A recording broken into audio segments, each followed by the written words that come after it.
퇴직 후 한참 시간이 지난 어느 날, 동네 작은 공원에서 자주 마주치는 어르신 한 분이 있었습니다. 매일 오전 10시쯤이면 조용히 나와 벤치에 앉아 책도 없이 그저 가만히 앉아 있다가 점심 무렵이 되면 다시 집으로 돌아가는 모습이 반복됐습니다. 어느 날 우연히 눈이 마주치고 조심스럽게 인사를 건넸습니다. 매일 이 시간에 나와 계시네요. 그분은 짧게 웃으며 말했습니다. 그냥 할 게 없으니까요. 그 순간 마음이 묘하게 무거워졌습니다. 단지 시간이 많아졌다는 이유만으로 아무것도 하지 않고 하루를 보내는 모습은 언젠가 나도 마주할지 모를 미래처럼 느껴졌습니다. 이 장면은 결코 특별한 사례가 아닙니다. 한국 사회에는 이렇게 그냥 시간이나 보내는 노후를 살아가는 사람들이 무수히 많습니다. 퇴직 후 몇 년이 지나면 삶은 더 이상 활기나 목적을 가지지 않습니다. 어떤 사람은 텔레비전 앞에서 하루를 보내고 어떤 사람은 가족과의 거리감 속에서 점점 더 고립되어 갑니다. 겉보기엔 평온해 보이지만 그 내면엔 깊은 공허가 깔려 있습니다.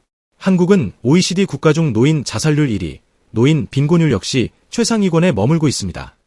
하지만 숫자보다 더 심각한 것은 삶의 방향을 잃은 채 살아가는 노년의 질입니다. 돈만 있으면 노후가 편할 것이다라는 생각은 오래전부터 반복된 환상입니다. 현실은 그렇지 않습니다. 수억 원의 자산을 가지고도 외로움과 무기력에 지쳐 우울증을 겪는 노인이 있고 큰돈 없이도 하루하루 생기 있게 살아가는 사람도 존재합니다. 결국 진짜 문제는 돈이 아니라 삶의 구조입니다. 많은 이들이 노후 준비를 말할 때 재정 계획부터 이야기합니다. 연금, 저축, 부동산. 물론 중요합니다. 하지만 그건 마치 무대의 바닥 같은 존재일 뿐 진짜 공연을 이끄는 주체는 따로 있습니다. 노후를 진짜 의미 있게 만드는 것은 돈이 아니라 정체성입니다. 자신이 누구인지를 잃지 않는 사람만이 노후에도 주체적인 삶을 유지할 수 있습니다. 그렇다면 어떻게 해야 할까요? 퇴직 후 새로운 사회적 역할을 스스로 설정해야 합니다. 이를 위해 자신이 해왔던 일을 바탕으로 무엇을 줄 수 있는가를 고민해보는 것이 중요합니다. 예를 들어 오랫동안 회계 일을 했던 사람은 지역 소상공인 대상 무료 세무 상담을 기획할 수 있고 교사로 일했던 사람은 지역 도서관이나 복지관에서 무료 글쓰기 교실을 열 수도 있습니다. 핵심은 나만이 줄 수 있는 가치를 사회와 다시 연결하는 일입니다. 다음으로 중요한 것은 관계의 질입니다. 퇴직과 함께 많은 사람들은 관계의 해체를 경험합니다. 직장 중심의 인간관계는 자연스럽게 사라지고 자녀는 자녀의 삶을 살아갑니다. 배우자와만 남게 되는 노년은 종종 외로움의 절정으로 향합니다. 이 외로움은 단순히 사람 수가 부족해서 생기는 것이 아닙니다. 내 이야기를 귀 기울여 들어주는 사람이 없다는 느낌, 나를 알아주는 이가 없다는 실감이 외로움의 본질입니다. 이런 외로움을 줄이기 위해서는 관계를 유지하는 기술을 익혀야 합니다. 한국 사회는 오랜 시간 동안 나이 든 사람은 조용해야 한다는 문화에 젖어 있습니다. 그러나 그건 노년의 삶을 가두는 틀일 뿐입니다. 적극적으로 새로운 모임을 만들고 자신이 먼저 말을 거는 습관을 길러야 합니다. 요즘에는 50대 이후 새로운 친구를 사귀는 것을 두려워하지 않는 사람들이 늘어나고 있습니다. 동네 책 모임, 노인대학, 소셜다이닝 같은 새로운 형태의 관계가 노후의 외로움을 완화하는 데 큰 역할을 합니다. 특히 눈여겨볼 부분은 세대 간 관계입니다. 노년이 된 사람들끼리만 모이는 관계는 정보와 감정의 순환이 좁고 제한적입니다. 오히려 20대, 30대와 함께 시간을 보내고 대화를 나누는 경험이 노후의 인식을 전환시켜줍니다. 서로 다른 세대가 섞여야 인간의 사고도 유연해지고 삶에 대한 새로운 감각도 생겨납니다. 노년은 폐쇄적인 시간이 되어서는 안 됩니다. 여기까지의 내용을 되짚어보면 역할감과 관계는 단순한 감정 문제가 아닙니다.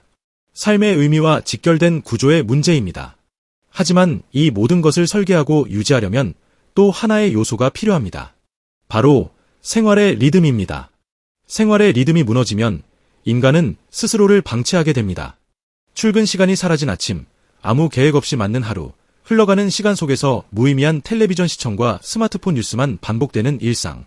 이런 구조는 눈에 보이지 않지만 인간의 존재 자체를 점점 약하게 만듭니다. 결국 하루하루가 쌓이며 내가 사는 이유에 대한 감각조차 희미해집니다. 노년의 삶을 다시 구성하고 싶다면 생활의 리듬부터 다시 짜야 합니다.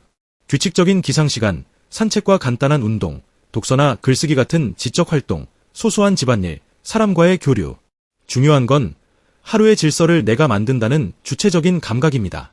누군가에게 정해진 시간표가 아니라 스스로 선택한 루틴을 갖는다는 건 노후에도 여전히 내가 나의 인생을 경영하고 있다는 의미를 부여합니다.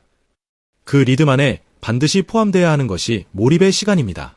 몰입은 사람이 삶의 의미를 느끼게 하는 중요한 심리 상태입니다.